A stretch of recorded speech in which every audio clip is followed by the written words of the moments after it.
ትችላላችሁ፣ ትርፋማ ልትሆኑ ትችላላችሁ። ትርፋማ የምትሆኑት አብዛኛውን ጊዜ የኛ ማህበረሰብ መሬት እንዴት አድርጎ መጠቀም እንዳለበት አያውቅም።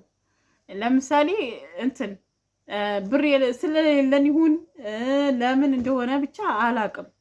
እውነቴን ነው የምላችሁ። ለምሳሌ ማዳበሪያ መግዛት አይወዱም የኛ ቤተሰቦች። አንድ እዚህ የኔ ቤተሰብ የሚሆን ማለት ነው ቤተሰብ የሚሆን ያገባቻለች ገበሬ ነው ማለት ነው። አሰላሙ አለይኩም ወራህመቱላሂ ወበረካቱሁ። ድና የተከበራችሁ የቻናሌ ቤተሰቦች እንደምን አላችሁ? እኔ ደህና ነኝ አልሐምዱሊላህ። ጠፋ ጠፋ እያልኩ ነው፣ ሰርግ እየበላሁ ነው። ሀባይቦች እንድናችሁልኝ ላይክ፣ ሼር፣ ሰብስክራይብ ማድረግ አብራችሁኝ ሁኑ። ዛሬ እንግዲህ የመጣሁበት ወደ ዋና ቁም ነገር እገባለሁ ማለት ነው። አብራችሁኝ ሁኑ ሀባይቦች። አብዛኞቻችን ትንሽ ካፒታል ወይንም ትንሽ ብር ይዘን ሀገር መተን ምን እንሰራለን፣ ገጠራማ አካባቢ ምን ብንሰራ ያዋጣል ላላችሁ እህቶቼ መልስ ይዤላችሁ መጥቻለሁኝ። እንግዲህ አብዛኛውን ጊዜ ከ500 ሺህ ብር በታች ከ100 ሺህ ጀምሮ ከ50 ሺህ ጀምሮ ብር ያላችሁ ልጆች ምን መስራት እንዳለባችሁ፣ አነስተኛ ንግዶች፣ አነስተኛ ስራዎች ምን ይሰራል፣ እንደዚሁም ደግሞ በሰፈራችን አካባቢ ግብር የሌለው ወይ ከንግድ ፍቃድ ውጭ የሚሰሩ ስራዎችን በቀደም ዘርዝሬ ነግሬያችኋለሁ። እንደዚሁም ደግሞ እርሻ ነገር ያዋጣል ማለት ነው። ኮንትራት እርሻ ያዋጣል። እንዴት ያለ እርሻ ያዋጣል ካላችሁ በሰፈራችሁ የትምህርት ቤት ግቢም ሆነ እንደዚሁም ደግሞ የአንዳንድ አርሶ አደሮች የአርሶ አደር መሬት ለ2 ዓመት ለ3 ዓመት ኮንትራት ትወስዳላችሁ ማለት ነው። በቀላል ብር ነው። ኮንትራት መግዛት ማለት በጣም ቀላል ነው።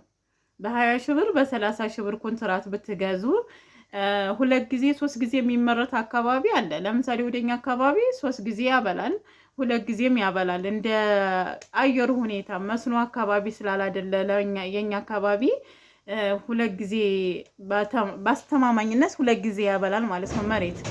ስለዚህ ያንን መሬት ተጋዝታችሁ አንዴ ስፈልጉ ጤፍ ስፈልጉ ጥራጥሬ ነገሮች ባቄላ ምናምን ነገሮች መዝራት ትችላላችሁ። ብቻ በኮንትራት ተጋዝታችሁ ማረስ ትችላላችሁ። ትርፋማ ልትሆኑ ትችላላችሁ። ትርፋማ የምትሆኑት አብዛኛውን ጊዜ የኛ ማህበረሰብ መሬት እንዴት አድርጎ መጠቀም እንዳለበት አያውቅም። ለምሳሌ እንትን ብር ስለሌለን ይሁን ለምን እንደሆነ ብቻ አላውቅም። እውነቴን ነው የምላችሁ። ለምሳሌ ማዳበሪያ መግዛት አይወዱም የኛ ቤተሰቦች። አንድ እዚህ የኔ ቤተሰብ የሚሆን ማለት ነው ቤተሰብ የሚሆን ያገባቻለች ገበሬ ነው ማለት ነው። የትምህርት ቤት አካባቢ እንትን ይላል ማለት ነው፣ ይከራያል፣ ያርሳል። የሚገርማችሁ አሁን በዚህ በተመረተው እንትን ባቄላ ምናምን ምስር ምናምን በጣም ነው ያመረተው ማለት ነው። እህልም ከዘራ በጣም ብዙ ነው የሚያመርተው። ግን በዛው ልክ የሚገርማችሁ 10 ኩንታል ከዛ በላይ ነው ማዳበሪያ የሚገዛው። ግን እንደዛ ገዝቶ ትርፋማ ነው። የኛ ቤተሰቦች ደግሞ አንድ ጣሳ 2 ጣሳ ገዝተው ይዘሩና ማዳበሪያ እህሉ እንዲቃጠል ያደርጉታል ማለት ነው። መሬቱም አይደንም እህሉም ይቃጠላል። እና ያ ነገራቸው በቃ አተጠቀሙ ማለት ነው ሀባይቦች። እና ብዙ ጊዜ ምን መሰላችሁ አጠቃቀማችን ስህተት ነው። እና ወደ ግብርና የምገቡ እህቶቼ ያንን ነገር ብትጠቀሙ ትርፋማ ናችሁ እላለሁኝ ማለት ነው። ሁለተኛ ደግሞ በጋራ እርባታ ነገር መሞከር። ላሞች ማርባት ይቻላል በጋራ። ለምሳሌ 100 ሺህ ብር አንድኛይቱ፣ 200 ብር አንድኛይቱ፣ 300 ብር አንድኛይቱ እንደዛ አጋይቶ በጋራ ላም እርባታ፣ ፍየል እርባታ። አሁን ወደ አባሶ ሚሌ ፍየል እርባታ የከፈቱ እህቶች አሉ ማለት ነው።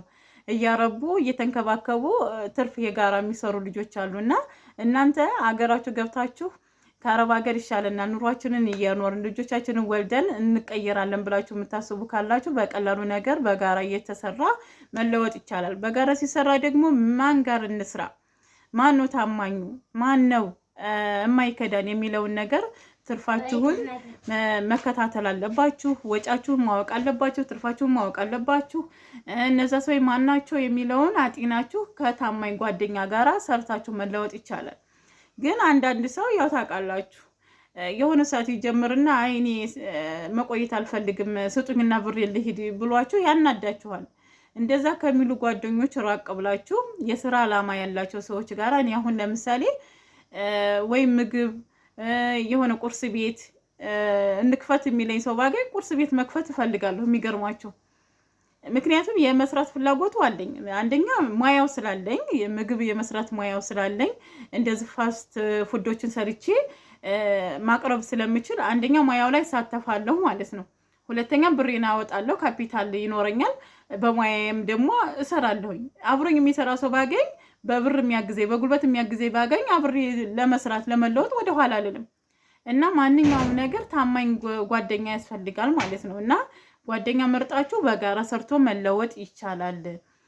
ላም እርባታ የከፈቱ አሉ። ሁለተኛ ደግሞ የኛ አካባቢ ቀዝቃዛ ወይንም ለተመላሽ ስደተኞች ብዙ ድጋፍ ስለሌለ ነው እንጂ እዛው በዛው እየተበላ ነው እንጂ ወደ ሌላው አካባቢ ከስደት ተመላሾች የመስሪያ ቦታ ይሰጣቸዋል። ለዶሮ እርባታ፣ ለእንስሳ፣ ለፍየል፣ ለምናምን ብቻ ለላም ይሰጣቸዋል። እንደዛ የሚንቀሳቀሱ አሉ።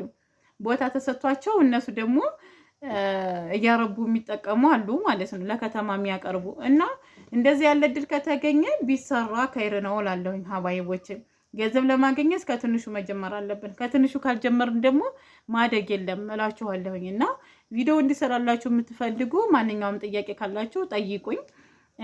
በአንዳንድ የማውቃቸውን ነጥቦች ልነግራችሁና ላስታውሳችሁ እፈልጋለሁኝ።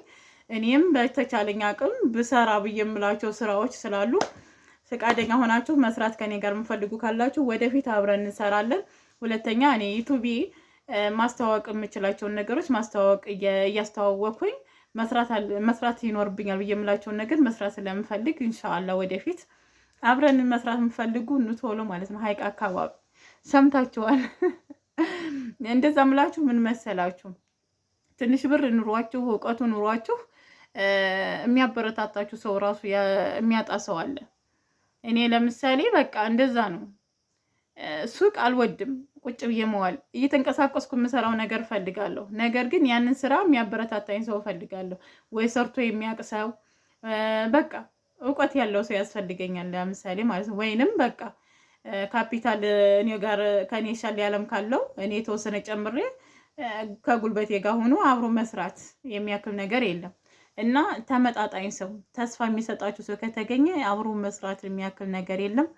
ብዙ ነገሮች የሚያዋጣሉ። ነገር ግን አብዛኛውን ጊዜ እኛ መድከም መልፋት አንወድም።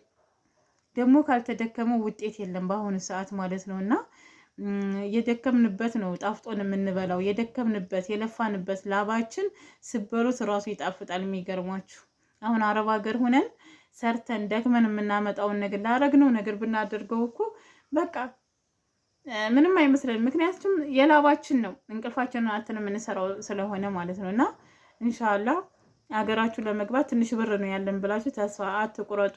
ባላችሁ ነገር መታችሁ ወዳውን ስራ ለመስራት መሞከር ነው።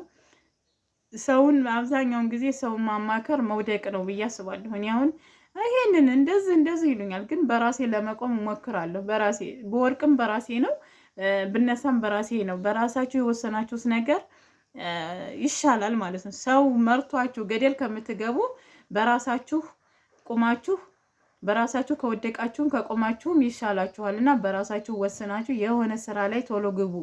የያዛችሁት ብር መታችሁ ከመጨረሳችሁ በፊት ስራ ስሩበት። ስራ ከሰራችሁበት ብራችሁ አለ። ፍየል ብትገዙ፣ በግ ብትገዙ፣ ዶሮ ብታረቡ ብራችሁ እነዛ ላይ ነው ያለው። ነገር ግን የሆነ ነገር ስትገዙ፣ ስትበሉ፣ ስትጠጡ፣ ስትለብሱ ያልቃል ያብርና እንደመጣችሁ ወዳውን ወደ ስራ ግቡላለሁ። አባይቦቼ በሌላ ቪዲዮ እንገናኛለን። ሀሳባችሁን በኮሜንት። አሰላሙ አለይኩም ወራህመቱላሂ ወበረካቱሁ።